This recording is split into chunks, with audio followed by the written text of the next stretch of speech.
Sir Krishnanjali గారు ఈ మధ్య కాలంలోనే ఒక డిఫెన్స్కి సంబంధించినటువంటిది విన్నాము రాయలసీమ ప్రాంతంలోనే. నాకు ఎగ్జాక్ట్గా ఎక్కడైనా గుర్తులేదు కానీ ఇప్పుడు ఇది పర్టికులర్గా ఫైటర్ జెట్స్ ఇప్పుడు ఆ, బాగా ఈ టర్మ్ బాగా వినపడుతోంది ఈ యుద్ధ పరిణామాల నేపథ్యంలో. ఎవరెవరికి ఎంత ఏ స్థాయిలో ఫైటర్ జెట్స్ ఉన్నాయి, ఇరాన్కి ఎన్ని ఉన్నాయి, అలాగే వాటిలో స్పెషాలిటీ ఫైటర్ జెట్స్ ఏంటి, F-35 ఇట్లాంటివన్నీ కూడా వినపడతా ఉన్న సందర్భంలో ఆ, మన ఆంధ్రప్రదేశ్లోనే ఈ ఫైటర్ జెట్స్కి సంబంధించినటువంటి మ్యానుఫ్యాక్చరింగ్ జరుగుతుందని అంటున్నారు. ఇది ప్రాక్టికల్గా గ్రౌండ్ అయ్యటానికి ఆ, సాధ్యమేనా? ఐ మీన్ ఎంత టైం పడుతుంది, దానివల్ల ఎంతవరకు ఉపయోగం ఉండే అవకాశం ఉంది లోకల్గా? సురేష్ గారు, రాయలసీమలో ఈ రోజున డిఆర్డిఏ ఆధ్వర్యంలో డ్రోన్స్ తయారీకి సంబంధించి, అదేవిధంగా ఫైటర్ జెట్స్ కు సంబంధించినటువంటి వీటి తయారీ రంగానికి సంబంధించినటువంటి వ్యవహారంలో ఆ మ్యానుఫ్యాక్చరింగ్ యూనిట్ ని ఏర్పాటు చేయడం, అదేవిధంగా 20,000 కోట్ల రూపాయలు పెట్టుబడులు, అదేవిధంగా ఒక 11,500 మందికి ప్రత్యక్ష ఉద్యోగ అవకాశాలకు సంబంధించినటువంటి వ్యవహారంలో కేంద్ర ప్రభుత్వము నిర్ణయం తీసుకోబోతుంది. బహుశా కొద్ది రోజుల్లోనే కేంద్ర రక్షణ శాఖ మంత్రి, అదేవిధంగా ముఖ్యమంత్రి వీళ్ళు ఇద్దరు కలిసి దీనికి శంకుస్థాపన చేసేదానికి కూడా అవకాశం, బహుశా దాని డేటు ప్రకటించడమే తరువాయిగా ఉంటుందని నేను అనుకుంటున్నాను. ఖచ్చితంగా రాయలసీమ డెవలప్మెంట్ కి ఇది ఒక గేమ్ చేంజర్ గా ఉండేదానికి అవకాశాలు ఉండొచ్చు ఖచ్చితంగా. ఇదేదో 20,000 కోట్లు వచ్చేస్తే 11,000 ఉద్యోగాలు వస్తే రాయలసీమ అంతా అభివృద్ధి చెందిద్దా అని విమర్శించే వాళ్ళు ఉంటే ఉండొచ్చేమో. నేను ఒక ఉదాహరణ చెప్తాను, మీరు గమనించండి. ఆ 1977 అంటే కేంద్రంలో ఇందిరాగాంధీ ఎమర్జెన్సీ ప్రకటించిన తర్వాత, ఆ ఎమర్జెన్సీ తర్వాత జరిగినటువంటి ఎన్నికల్లో మొత్తం భారతదేశ వ్యాప్తంగా జనతా ప్రభుత్వం అధికారంలోకి వచ్చినటువంటి విషయం అందరికి తెలిసిందే.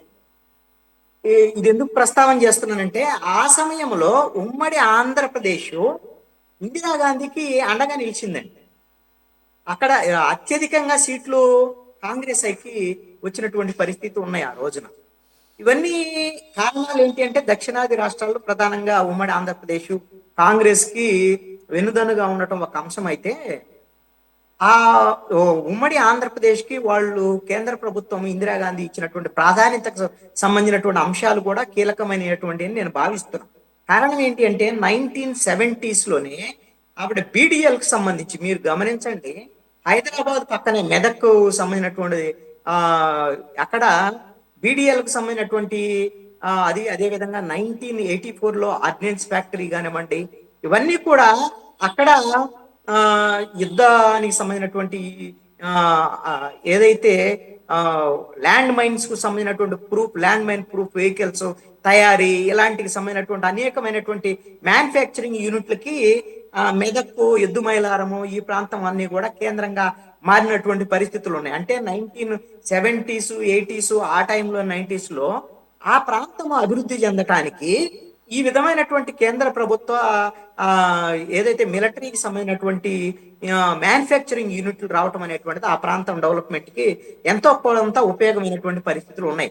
నేను 2005 ఆ టైంలో అనుకుంటాను, 2005 తర్వాత ఆ ఎప్పుడు రాష్ట్రపతి అబ్దుల్ కలాం గారు ఉన్న సమయంలో ఆయన వచ్చినప్పుడు ప్రత్యక్షంగా ఆయన విజిట్స్ కి నేను వెళ్ళాను కూడా. ఈ బీడీఎల్ ఆర్డినెన్స్ ఫ్యాక్టరీ వీటికి సంబంధించినటువంటి ఆ ప్రాంతాలు, అక్కడ ఉండేటువంటి ఆ మ్యానుఫ్యాక్చరింగ్ సంబంధించినటువంటి వ్యవహారాలు ఇవన్నీ కూడా నేను ప్రత్యక్షంగా చూశాను. మనం ఇక్కడ అనుకోవచ్చు, ఇప్పుడు రాయలసీమలో కేవలం 20,000 కోట్లు పెట్టుబడులు, 11,000 మంది ఉద్యోగాలంటే, అసలు అక్కడికి సంబంధించినటువంటి ఒక మ్యానుఫ్యాక్చరింగ్ యూనిట్ ఇదేది ఆ సెంట్రల్ గవర్నమెంట్ కు సంబంధించినటువంటి ఒక ఫోకస్డ్ మ్యానుఫ్యాక్చరింగ్ యూనిట్స్ అక్కడ రావటము, 11,500 మంది ఉద్యోగాలు, వాళ్ళు అక్కడ నుంచి ఆ ప్రాంతంలో వాళ్ళు కొనుగోలు చేయటము, వ్యవహారము, దాని ద్వారా కొంత ఎకో సిస్టమ్ డెవలప్మెంట్ ఇవన్నీ కూడా ఉంటాయండి. అంటే ఇప్పుడు ఈ రోజున మనము రాయలసీమకు సంబంధించిన వ్యవసాయ పరంగా ఇబ్బందికరమైనటువంటి పరిస్థితి ఉంది, వర్షాధార పరిస్థితులు ఉన్న వర్షాభావ పరిస్థితులు. అందుకనే మనం అక్కడ ఈ విధమైనటువంటి తోటలు, మిగతా వాటిని హార్టికల్చర్ కి మనం ప్రాధాన్యత ఇస్తున్నటువంటి పరిస్థితి ఉంది. అదేవిధంగా శ్రీ సిటీ వంటి వాటికి ప్రాధాన్యత ఇస్తున్నట్టు ఈ నేపథ్యంలో ఇది ఖచ్చితంగా రాయలసీమ డెవలప్మెంట్ లో ఒక గేమ్ చేంజర్ లాగా ఈ డిఆర్డిఏకి సంబంధించినటువంటి డ్రోన్స్ అనేటువంటి తయారీకి సంబంధించి నెక్స్ట్ జనరేషన్ అండి. ఒక మ్యానుఫ్యాక్చరింగ్ లో డ్రోన్స్ అనేటువంటిది మన యొక్క డెవలప్మెంట్ ఆస్పెక్ట్ లో చాలా కీలకంగా మారబోతున్నాయండి. ప్రతి రంగంలో డ్రోన్స్ యొక్క వినియోగం అనేటువంటిది పెరగబోతుంది, అన్ని రంగాల్లో అండి. Correct. వైద్యము, విద్య, మిగతా అసలు ప్రతి జీవికి సంబంధించినటువంటి ప్రతి దాంట్లో జీవితంలో డ్రోన్స్ వినియోగం యొక్క అవును. ప్రాధాన్యత పెరుగుతున్నటువంటి పరిస్థితిలో డ్రోన్స్ తయారీ రంగం అనేటువంటిది అక్కడ రావటం అనేటువంటిది చాలా మంచి పరిణామం. ఇది కేంద్ర ప్రభుత్వం, ఇది డబుల్ ఇంజిన్ సర్కారు వల్ల కేంద్ర ప్రభుత్వం నుంచి మనకు వచ్చినటువంటి ఒక గిఫ్ట్ గా భావించాల్సి ఉంటుందని నా అభిప్రాయం. Correct correct. అసలు డ్రోన్ ఎరా నడుస్తుంది ప్రస్తుతం. మనం ఇంకా వెనకబడ్డా ఉంటున్నారు చాలామంది. చైనాది ఈ డ్రోన్ సర్వీసెస్లో చాలా ముందుంది. ఆఖరికి రెస్క్యూ సర్వీసెస్లోను, మెడికల్ సర్వీసెస్లోను, ఆఖరికి ఈ వార్ పుణ్యమాని ప్రస్తుతం నడుస్తున్న వార్ మొత్తం కూడా డ్రోన్ రిలేటెడ్ వారే నడుస్తుంది. ఆ డ్రోన్ రిలేటెడ్గా ఎక్కువ ఉపయోగించుకుంటుంది ఇరాన్ అని చెప్పేసి కూడా మనం వింటున్నాము. ఆ ఇరాన్కి కూడా ఎక్కువ డ్రోన్స్ని, వార్ రిలేటెడ్ డ్రోన్స్ని సప్లై చేసింది కూడా చైనానే ఇక్కడ. అది కూడా గమనించాల్సిన అవసరం ఉంది. అంటే మ్యూచువల్గా ఉంది ఇక్కడ. ఇరాన్ మొదటి నుంచి కూడా డ్రోన్స్ని ఈ యుద్ధ రంగంలో డెవలప్ చేసి రెడీగా పెట్టుకుంది తక్కువ ఖర్చుతో.